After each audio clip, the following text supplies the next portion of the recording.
안녕하세요. 바둑공식의 진동규입니다. 오늘로써 바둑공식의 모든 공식들이 다 나가게 되고요. 그리고 그동안 배운 공식들을 정리해보는 시간을 가지겠습니다.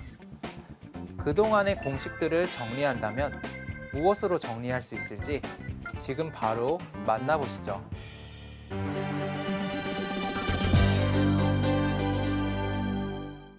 오늘의 첫 번째 공식은 상대 끝내기에 손 따라 받지 말자입니다.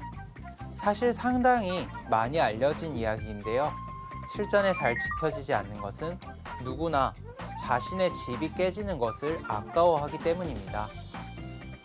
지금 이제 바둑이 어느 정도 마무리되고 이 선에 입구자 하는 끝내기 등과 막는 수, 이런 막는 수 등이 남아있는데요.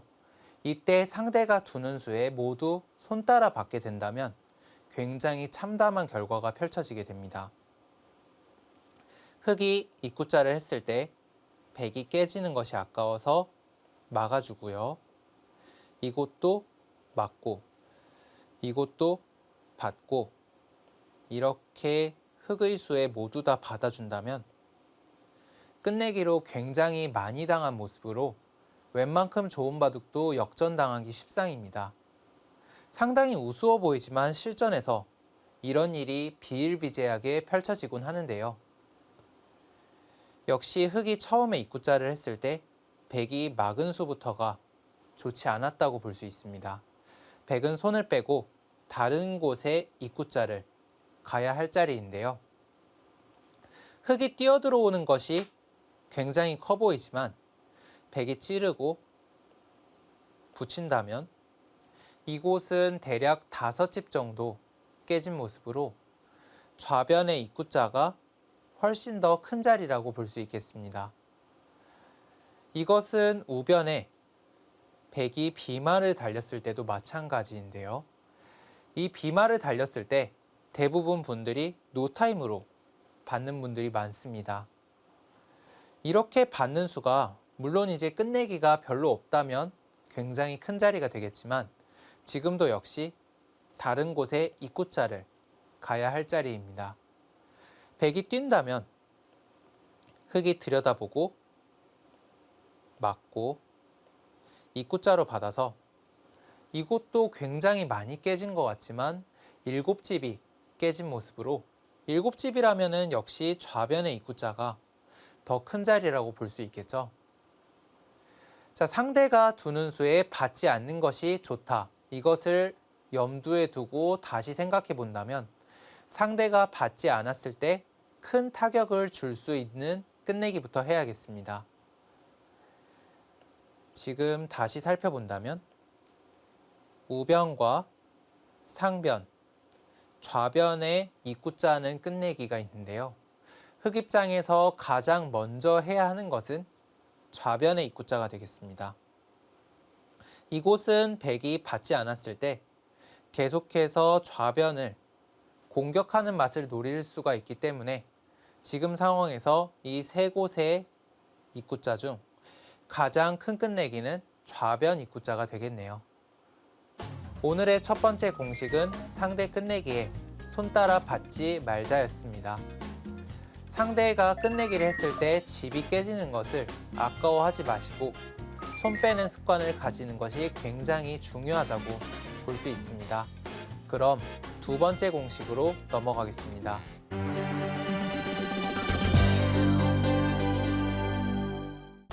오늘의 두 번째 공식은 1선 젖히는 끝내기를 보고 2선 젖히는 끝내기를 하자인데요.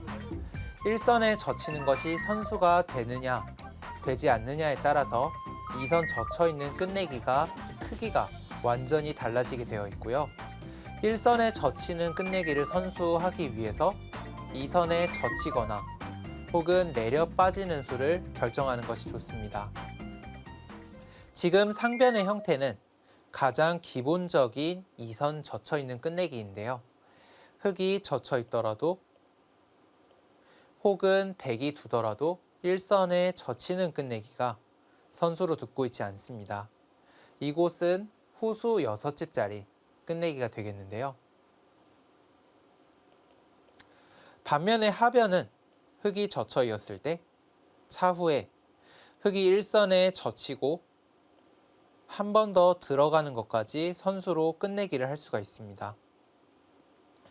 이때 실전에 끝내기를 쉽게 계산하는 방법은 일선에 한 번 젖히는 것을 선수할 때마다 두 집씩 크기를 더해주면 된다는 것인데요. 지금 이 모양 같은 경우는 흙이 젖혀이을 때 한 번 젖히는 것을 선수할 수 있고 두 번 들어가는 것까지 선수할 수 있습니다. 반면에 좌우 동형인 형태이므로 100이 젖혀이었을 때도 마찬가지로 한 번, 두 번을 선수할 수 있는데요. 이곳은 흙이 일선에 두 번, 100이 일선에 두 번 선수할 수 있기 때문에 4번을 두 집씩 곱해서 이 상변의 기본형보다 하변이 8집이 더 크다고 볼 수 있습니다. 상변이 6집짜리였으므로 하변은 14집짜리 끝내기가 되겠습니다.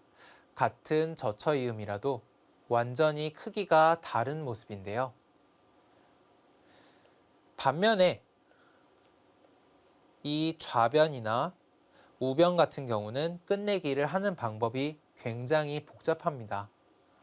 우선 흙 입장에서 이곳을 젖혀 있지 않고 내려 빠지는 것은 100이 막았을 때 흙이 일선에 젖혀 있는 것을 선수로 할 수가 없습니다. 이곳은 흙이 빠지는 것보다는 젖혀 있는 것이 더 좋은 끝내기가 되겠고요. 젖혀이었을 때 일선 젖혀 있는 것을 선수로 할 수 있기 때문입니다. 반면에 100 입장에서는 이곳에 젖혀 있는 것은 차후에 일선 젖혀 있는 것이 선수로 듣고 있지 않기 때문에 올바른 끝내기가 되지 못하겠고요. 100은 내려 빠져서 막을 때 일선에 젖혀 있는 것을 선수로 하는 것이 정확한 끝내기 수법이 되겠습니다. 흙 입장에서 이곳은 약간 특수한 형태이기 때문에 좋은 끝내기 수법이 있는데요. 다른 곳에 더 큰 끝내기가 있다면 이곳에 하나 젖히고 100이 막을 때 손을 빼는 것이 정확한 끝내기 수법이 되겠습니다. 흙이 손을 뺐을 때 100이 끊어 잡는 것은 아까 100이 젖혀 이은 것과 마찬가지의 형태가 되는 모습으로 역시 일선에 젖히는 끝내기가 선수로 듣고 있지 않습니다. 반면에 100 입장에서도 끊어 잡는 것은 후수 끝내기가 되기 때문에 일선에 단수 치는 끝내기를 하게 되는데요. 흙이 있고 들어가고 있는 선수를 하게 되겠습니다. 이곳은 100이 일선에 들어가는 끝내기를 했지만 흙이 젖히는 것이 효과를 봐서 100집을 두 집 줄인 모습으로 흙이 젖혀 놓는 것이 두 집 이득인 끝내기가 되겠습니다. 반면에 우변 같은 곳은 흙이 젖혀 있더라도 일선에 젖혀 있는 끝내기가 되지 않기 때문에 좋지 않은 끝내기가 되겠고요.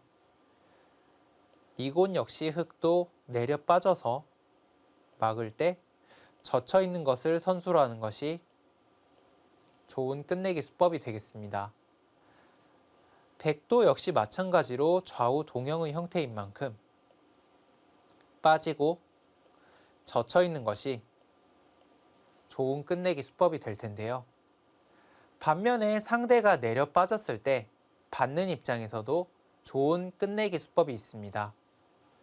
100이 내려 빠졌을 때 흙은 막는 것이 아니라 한 칸 뛰는 것이 이 상황에서 좋은 수법이 되겠습니다. 100이 찌르고 막는다면 흙은 손을 빼게 되는데요. 흙이 원래 그냥 손을 뺀다면 100에게 비막 끝내기를 당하는 자리였는데 한 칸 띄워놓고 손을 뺐기 때문에 100은 한 점을 잡는 것밖에 되지 않습니다. 비마 달리는 것에 비해서 3집 가까운 이득이 되겠고요. 이것은 흙이 빠졌을 때도 역시 마찬가지가 되겠습니다. 백은 한 칸 뛰어서 받는 것이 좋고요. 이때 만약에 흙이 막지 않고 손을 뺀다면 백은 일선에 들어가는 것을 선수로 할 수가 있습니다. 아까 막은 것에 비해 백집은 똑같이 나고 있지만 흙집이 이곳에 2집이 줄어든 모습으로 일선에 한 칸 뛰는 끝내기 역시 2집 이득인 모습이 되겠습니다. 오늘의 두 번째 공식은 2선 젖혀있는 끝내기는 1선 젖히는 것을 보고 하자입니다.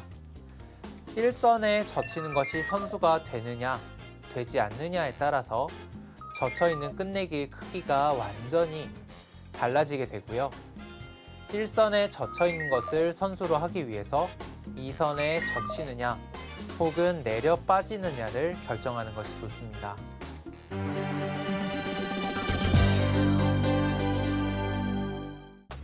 이번에는 그간 배운 공식들을 정리해보는 시간을 갖겠습니다. 그동안 배운 공식들 중 가장 중요한 것을 추린다면 강한 곳 근처는 가치가 낮다가 되겠는데요. 바둑판을 크게 보고 강한 곳 근처로 돌을 보내지 않으려는 노력이 굉장히 중요합니다.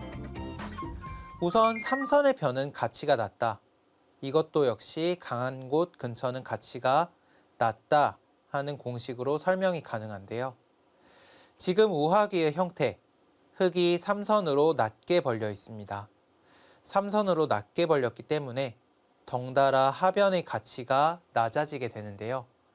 이것을 조금 뒤집어서 생각해 본다면 지금 이 돌이 3선으로 낮게 굉장히 강하게 포진해 있기 때문에 근거 면에서도 안정되어 있고요. 강한 돌인 만큼 인접해 있는 하변이 가치가 낮아진다고 볼 수 있습니다. 반면에 흙이 4선으로 돌을 올린다면 아까보다 근거면에서 약점이 많은 돌이 되고요. 비교적 약한 말이 되겠습니다. 백이 다가올 때 약점을 노출하고 있기 때문에 덩달아 하변이 가치가 커진다고 볼 수가 있습니다. 이번에는 그동안 배웠던 것을 다시 살펴보실 텐데요. 고바야시류 보석을 보시겠습니다. 백이 걸치고 벌리고 한 칸 뛰고 잇고 뛴 장면인데요. 지금 바둑을 자세히 살펴보신다면 이 백돌, 한 점을 잡고 완벽하게 살아있는 돌로 굉장히 강한 돌이 되겠습니다.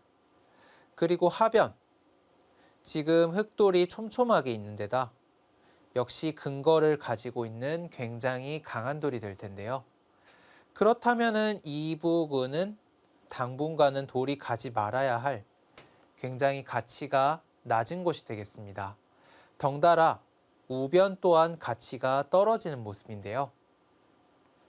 여기서 지금 이곳에 침입이 보인다고 해서 흙이 이곳을 받아주는 것은 백이 상변을 벌려왔을 때 발이 느린 수법이 되겠습니다. 흙이 받은 수가 역시 가치가 낮은 곳 부근에서 왔다 갔다 하고 있는데요. 흙은 들여다보고 이을 때 손을 빼고 상변에 걸쳐 가야겠습니다. 백이 협공한다면 3-3을 파내게 되겠고요. 잇고 벌린 다음 백이 우변에 침입했을 때 가치가 낮은 곳에 있는 돌들이기 때문에 흙은 붙이고 호구쳐서 이 돌을 버리는 진행을 선택하게 되겠습니다. 밀고 젖히고 단수치고 벌려서 물론 백이 잡은 것이 크지만 가치가 낮은 곳에 있는 돌이기 때문에 아깝지 않게 버릴 수가 있는 모습이고요. 백이 하변에 들어온다면 아까 하변은 가치가 낮은 곳이라고 했는데 흙은 어떻게 응수하는 것이 좋을까요? 흙 입장에서도 이곳을 붙이거나 입구자를 하는 수도 가능하지만 간명하게 좌하귀를 파고 들어가도 흙이 좋은 결과가 나오게 되겠습니다. 백은 단수치고 이어야 하는데 흙이 좌하귀를 잡게 되겠습니다. 이렇게 처리가 되었을 때 같이 지금 상대의 집을 깬 모습인데요. 백은 이곳에 젖히는 약점이 남아 있습니다. 약한 돌이었던 만큼 흙이 깨는 것이 굉장히 파괴력이 있는 반면에 하변의 돌들은 흙돌이 촘촘하게 붙어 있기 때문에 백이 날일자로 달리더라도 한 번 더 손을 빼는 것이 가능합니다. 지금 이 돌에 비해 이 돌이 강했기 때문에 서로 간에 상대의 집을 깼을 때 깨는 속도나 파괴 면에서 흙이 백보다 월등히 나은 모습이라고 볼 수 있겠네요. 이번에는 백이 이곳을 한 칸 뛴 것이 아니라 이곳을 뛰어볼 텐데요. 아까 이곳에 뛴 것과 달리 지금 백돌도 상대적으로 불안정합니다. 약한 돌이 되겠고요. 하변 흙돌도 이 교환이 없는 만큼 약간은 약한 돌이 되겠습니다. 이때는 덩달아 이 한 점의 가치가 올라가게 되겠는데요. 이때 이곳을 걸쳐서 3-3을 파낸 다음에 백이 이곳을 들어와서 이 한 점이 잡히게 된다면 이 진행은 흙이 손해가 되겠습니다. 흙은 걸친 수로 우변을 받아야 하는 장면이 되겠고요. 백이 상변을 온다면 흙이 우변을 공격하게 되겠습니다. 지금 아까와 다른 점은 흙이 약간 좁은 곳에서 움직이고 있는 것 같지만 이 백돌과 흙돌이 상대적으로 약하기 때문에 가치가 아까 모양에 비해서는 높다고 볼 수 있습니다. 흙이 두면서 이 하변, 우변 백을 공격하면서 하변을 지을 수 있는 모습이기 때문에 흙도 충분히 둘만한 모습이라고 볼 수 있겠습니다. 이번에는 흙이 3연성을 펼친 모습인데요. 지금 백이 우하귀에 파고 들어가면서 흙의 돌들이 굉장히 강해졌습니다. 여기서 많은 분들이 우변에 뛰어들어 가시곤 하는데요. 흙돌이 강한 돌인 만큼 이 우변은 혹은 이 중앙은 굉장히 넓은 곳이지만 가치가 떨어지는 곳이 됩니다. 흙이 이곳에 차렷하고 눈목자를 하고 씌워간다면 이 백은 살기도 힘들 뿐만 아니라 산다고 하더라도 흙에게 너무 큰 세력을 허용하게 되어 있기 때문에 백이 좋지 않은 모습이 되는데요. 역시 지금은 흙돌이 강하기 때문에 백은 뛰어들어가지 않고 좌상귀에 큰 자리를 차지합니다. 흙이 1000원을 두었을 때 이때도 이 중앙집이 커 보인다고 해서 이곳에 들어오는 것은 좋지 않은 결과가 되는데요. 흙은 눈목자로 응수하게 되겠습니다. 여기서 백이 이 중앙의 돌을 도망가야 하는 장면인데요. 흙이 한 칸 뛰고 밀 때 밀고 밀고 날일자로 상변을 돌파하게 되겠습니다.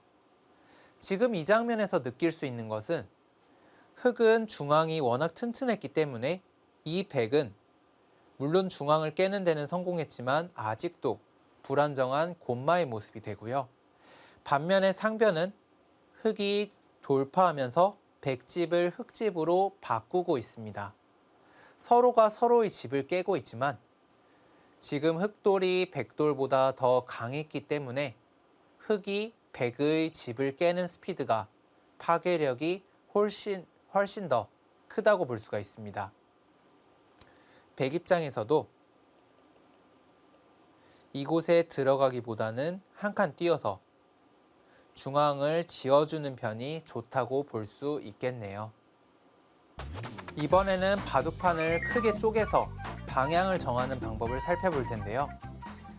지금 이제 이 모양들을 보면 우선 우상귀 흙, 이 101점을 잡고 살아있는 굉장히 강한 돌입니다. 그리고 우변, 지금 두 칸을 두 번이나 벌린 역시 살아있는 돌입니다. 강한 돌이 되겠죠?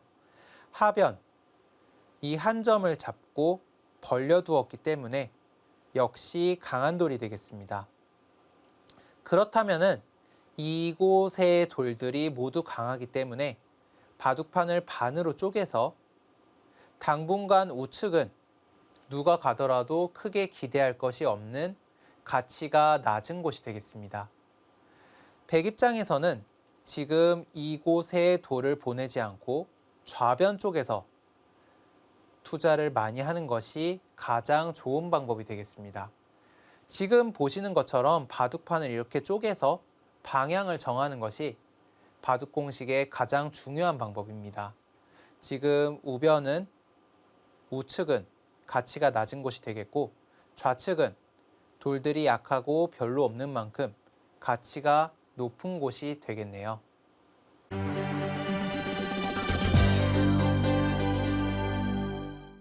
오늘의 공식을 정리해 보겠습니다. 그간 배운 바둑 공식들을 정리한다면 강한 돌과 약한 돌을 구분하고 강한 돌 근처에 가까이 가지 않는 것이 되겠는데요. 바둑판을 크게 봐서 강한 돌이 많은 곳과 약한 돌이 있는 곳을 구분하여 방향을 정확하게 잡는 것이 굉장히 중요하다고 볼 수 있겠습니다. 오늘 바둑 공식 여기까지입니다. 시청해주신 여러분 감사합니다.